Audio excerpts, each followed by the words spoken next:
閉館5年半，4月1號重開嘅香港故事，顛覆咗歷史博物館過往嘅敘事，亦都顛覆咗香港人嘅記憶。成個展覽無論用詞記敘，都以祖國為核心。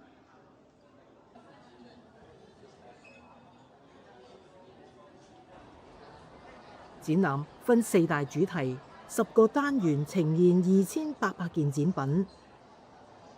展場亦都由2層7000平方米縮減到1層4200平方米。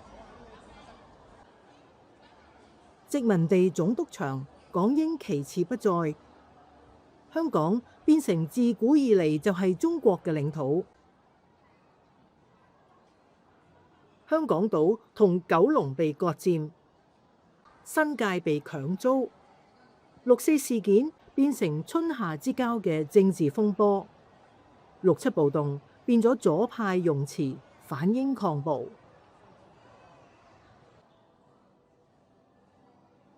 總館長何慧儀話：展覽內容係因應社會發展更新，內容都係參照專家顧問小組嘅建議。康文署發言人話：改動係與時並進，又話同舊展覽比較，而家係因應學術研究進展同社會觀念演變。新香港故事受爭議嘅內容繁多，今日我哋集中講6·7暴動。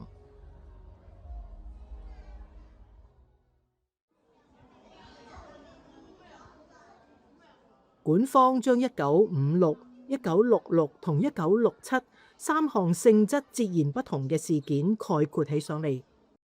1956年10月發生歷時3日嘅雙十暴動；1966年4月天星小輪加價導致3天騷亂，同歷時8個月受文革影響滿城炸彈嘅6·7暴動並排。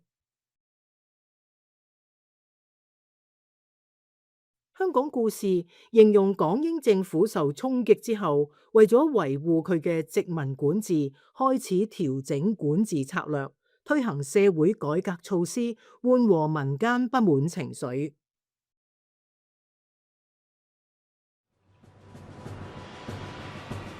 香港歷史博物館嘅香港故事係多年嚟辛勤努力。2014年，我哋去過歷史博物館。當時嘅香港故事同今日嘅變化有幾大呢？喺戰後香港發展欄目中可以揾到暴動一項，分為1956年右派暴動、1966年天星小輪加價引起嘅九龍騷亂，同埋6·7暴動。呢段2分12秒嘅影像同其他展出嘅香港舊影像唔同，佢只有字幕冇聲音。有關6·7暴動嘅描述不足100字，影像只係見到人頭湧湧，冇任何暴力衝突或者流血場面。舊香港故事曾經被批評過度簡化歷史，展覽明確指出6·7暴動係受到文化大革命影響，香港左派組織多次示威活動。群眾集結喺港督府門外示威，同警察對峙。當時街道上不時發現土製炸彈，社會秩序大亂。政府曾經頒下宵禁令，事件歷時8個月先至結束。喺歷時8個月嘅衝突裏面，一共發現8074個真假炸彈。點解罷工會演變成炸彈浪潮呢？左派群眾周圍放炸彈，連左派學校嘅學生亦都喺學校做炸彈。如果佢哋鬥爭對象係港英政府，咁點解會將炸彈放喺電車站、兒童遊樂場、郵局、碼頭同戲院門口，造成民眾極大恐慌？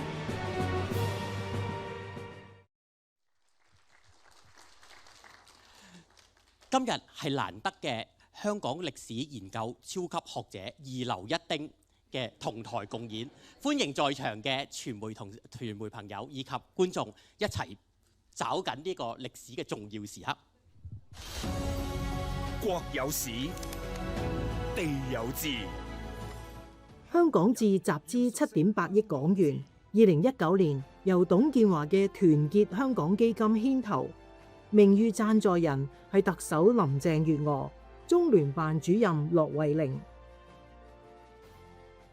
2020年12月，香港志第一冊出版，佢嘅總述同大事記都係由丁新豹主編，佢亦都係編審委員會召集人，加上香港志總編輯劉志鵬、副總編輯劉淑永3個人，係成套書嘅靈魂人物。編審委員會由28位歷史學者組成，參與編審嘅教授超過100人。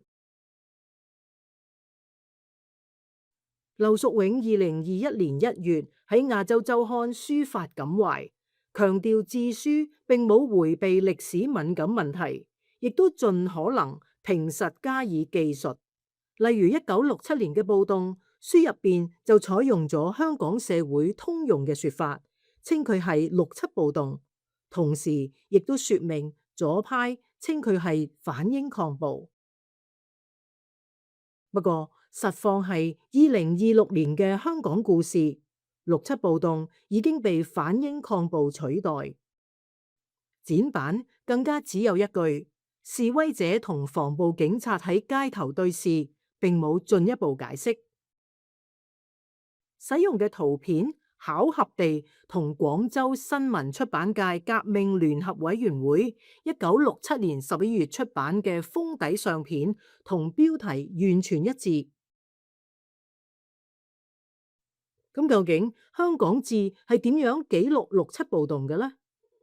我哋嚟睇下佢嘅大事記。喺重大日子，我哋又用消失的檔案片段呈現，就可以清楚見到香港志有冇迴避敏感問題，佢遺留咗啲乜嘢，又改寫咗啲乜嘢。6·7暴動嘅序幕係多宗勞資糾紛，包括新蒲崗人造花廠工潮。香港志大事記並冇指出事件背後係港澳工委動員。新蒲崗人造花廠嘅勞資糾紛起因係啤機部工人不滿廠方嘅新廠規怠工，港澳工委動員工人同學生到人造花廠外聲援，又將衝突稱為5月風暴。6·7暴動正式揭開序幕。暴動初期，東九龍騷亂，暴徒縱火焚燒公務員宿舍，傷及無辜在所不惜。大事記只係以警方施放催淚彈作為配圖，對於暴徒縱火、襲警等行為都未有着墨。5月11號，東九龍實施宵禁，暴力亦都波及民居。黃大仙公務員宿舍一日3次被暴徒縱火。喺暴徒眼中，普通公務員同家眷都變成敵人。7月8號發生沙頭角槍擊事件，係香港開埠以嚟唯一一次軍事衝突。中共中央軍委親自指揮部署向港英當局施壓嘅軍事行動。事後雙方為免事態升級惡化，都淡化為民兵越境挑釁行為。呢場由中共中央軍委主導嘅軍事衝突，香港志隻字不提。沙頭角中英邊界喺琴日上晝10點幾，被中共民兵幾百人荷槍實彈衝入英界，放槍投彈，擊斃警員5個人，傷12人。根據金瑤如回憶錄記載，嚟自廣東省公安廳嘅左派高層，早喺6月中就放置土製炸彈。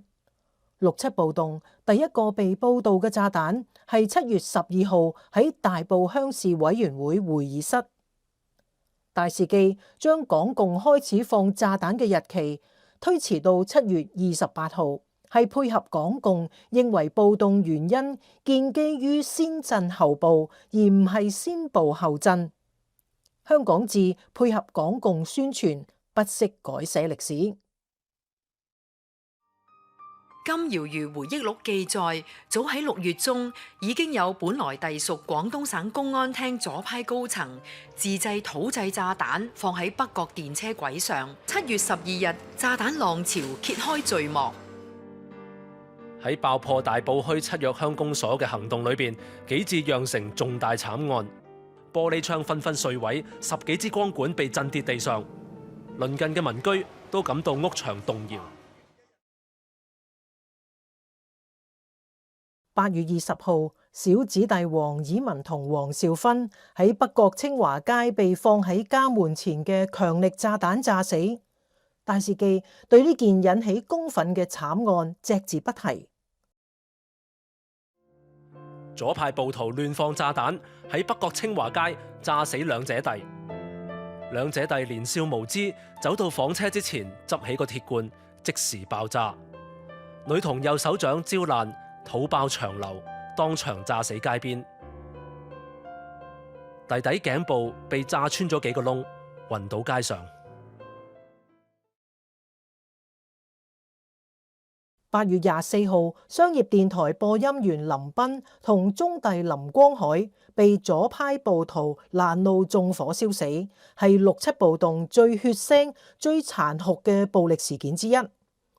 鋤奸突擊司令部承認責任，引起市民極大憤慨。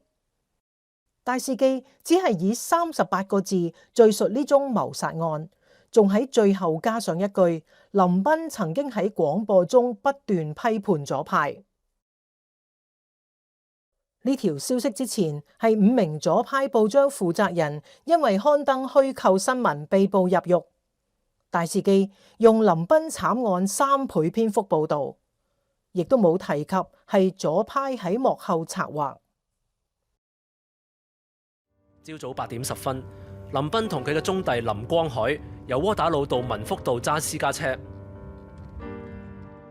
兩個人攞住2桶電油撥去車裏邊，另外一個人以電油彈掟入去林彬嘅駕駛座位，汽車前座火焰猛烈，兩個人好似兩個火人。林彬胸背均被燒焦，傷勢異常沉重。早上8點幾發生嘅恐怖襲擊，中午出版嘅《新晚報》用顯著篇幅報導，標題係林彬係受到鋤奸制裁，咁做係民族紀律處分。鋤奸突擊司令部更加承認行動喺司令部同意下執行。大事記只係簡單交代6·7暴動傷亡總人數，多名警務人員殉職，平民無辜慘死，隻字不提。67年8月28日，嚟香港唔夠2個星期嘅 Colin Workman 爬上海拔495米嘅獅子山。當佢落手拆包裹嘅時候，炸彈爆炸，衝力好大，佢成個人被拋落300尺懸崖下面。夜晚8點鐘，銅鑼灣香港大廈電車軌上邊有多個炸彈，怡和街亦都有2個炸彈插上小紅旗，警察封鎖現場，電車因而受阻塞。嗰個幫辦當場被炸到血肉模糊，傷重慘死。